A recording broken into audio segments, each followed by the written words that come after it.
दोस्तों, doctor APJ Abdul Kalam का नाम जब भी हम सुनते हैं, जब भी उनका चेहरा हमारे जेहन में आता है, हमारे भीतर जैसे ऊर्जा का संचार होने लगता है और हम अपने जीवन में कुछ करने के लिए प्रेरित होने लगते हैं। वैसे तो अब्दुल कलाम का संपूर्ण जीवन ही हमारे छात्रों के लिए, युवाओं के लिए तथा समस्त देशवासियों के लिए एक प्रेरणा का स्रोत है। एक बार एक छोटी सी लड़की ने कलाम से पूछा कि हमारे जीवन में सफलता का मंत्र क्या है। तब अब्दुल कलाम ने सफलता के 4 ऐसे मंत्र बताएं जिसे फॉलो करने वाला कोई भी व्यक्ति अपने जीवन में सक्सेस को अचीव कर सकता है। इसमें कोई दो मत नहीं है। पहला मंत्र जो उन्होंने बताया वो है एक ग्रेट एम, एक महान लक्ष्य बनाना। दोस्तों, हम में से ज्यादातर लोग ना तो अपने जीवन का कोई लक्ष्य निर्धारित करते हैं और ना ही इसके महत्व को समझ पाते हैं।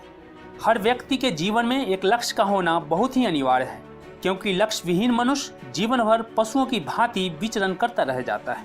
वह परिश्रम तो करता है, परंतु उसका परिश्रम उसे किसी निश्चित दिशा या ऊंचाई की ओर नहीं ले जाता है, क्योंकि उसका परिश्रम उद्देश्य रहित होता है, लक्ष्य विहीन होता है, उसमें कोई डायरेक्शन नहीं होता है।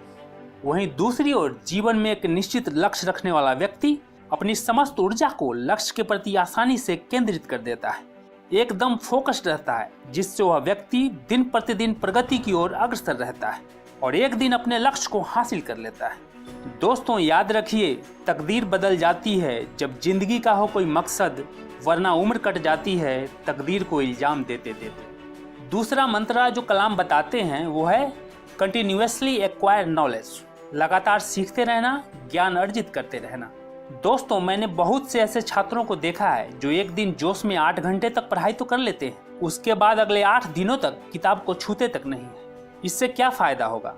जब आप किसी काम को, किसी स्किल को, किसी भी फील्ड के बारे में लगातार सीखते जाते हैं तो धीरे धीरे ये आपकी आदत बन जाती है और यही आदत आपका स्वभाव बन जाता है, आपका नेचर बन जाता है, आपकी प्रकृति बन जाती है।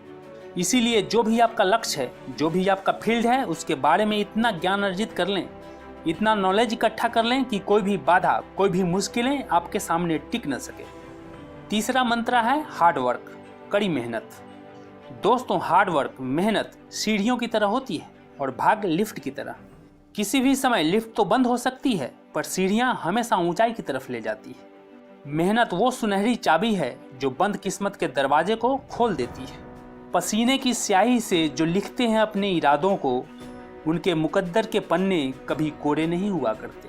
आज के ज़माने में छात्र हो या कोई और, हर व्यक्ति बिना परिश्रम के, बिना कुछ किए ही सब कुछ पाना चाहता है। छात्र बिना पढ़े ही अच्छे मार्क्स चाहता है और लोग बिना मेहनत के, बिना संघर्ष के ही सफलता पाना चाहते हैं, अमीर होना चाहते हैं। जिन्हें सपने देखना अच्छा लगता है उन्हें रात छोटी लगती है और जिन्हें सपने पूरे करना अच्छा लगता है उन्हें दिन छोटा लगता है। यदि कड़ी मेहनत आपका हथियार है तो सफलता आपकी गुलाम हो जाएगी। इसीलिए मेहनत इतनी खामोशी से करो कि कामयाबी शोर मचा दे। दोस्तों, जब टूटने लगे हौसले तो बस ये याद रखना, बिना मेहनत के हासिल तख्तो ताज नहीं होते। ढूंढ लेना अंधेरों में मंजिल अपनी, क्योंकि जुगनू कभी रोशनी के मोहताज नहीं होते। और एक बात गांठ बांध लो कि जब तक न सफल हो नींद चैन को त्यागो तुम, संघर्ष का मैदान छोड़कर मत भागो तुम। कुछ किए बिना यूं ही जय जयकार नहीं होती, कोशिश करने वालों की कभी हार नहीं होती। चौथी मंत्र जो अब्दुल कलाम ने बताया है वो है परसिवियर, दृढ़ रहना। जो भी आपके सपने हैं, जो भी लक्ष्य है, उसके प्रति दृढ़ रहना, अटल रहना। दोस्तों, जिंदगी में जो आपका गोल है, जो आप बनना चाहते हैं, जो आप करना चाहते हैं, वो जरूर कीजिए। ये मत सोचिए कि लोग क्या कहेंगे, क्योंकि लोग तो तब भी कुछ कहेंगे जब आप कुछ नहीं करते।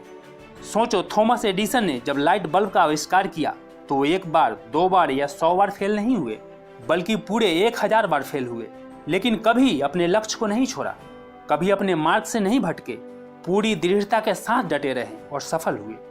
दोस्तों, जो भी आपका सपना है, जो भी लक्ष्य है, उसे पूरा करने के रास्ते में चाहे कितनी भी कठिनाई आए, कितनी भी मुश्किलें आए, अगर आप पूरे विश्वास के साथ डटे रहेंगे, अडिग रहेंगे, तो उन मुश्किलों को परास्त कर जीवन में बड़े से बड़े मुकाम को हासिल कर सकते हैं। यकीन कीजिए। कहते हैं कि निगाहों में मंजिल थी, गिरे और गिरकर संभलते रहे। हवाओं ने तो बहुत कोशिश की, मगर चिराग थे जो आंधियों में भी जलते रहे। अब्दुल कलाम कहते हैं कि सपने वो नहीं होते जो आप सोने के बाद देखते हैं, सपने वो होते हैं जो आपको सोने नहीं देते, और यदि आप सूर्य की तरह चमकना चाहते हैं तो पहले सूर्य की तरह जलना होगा।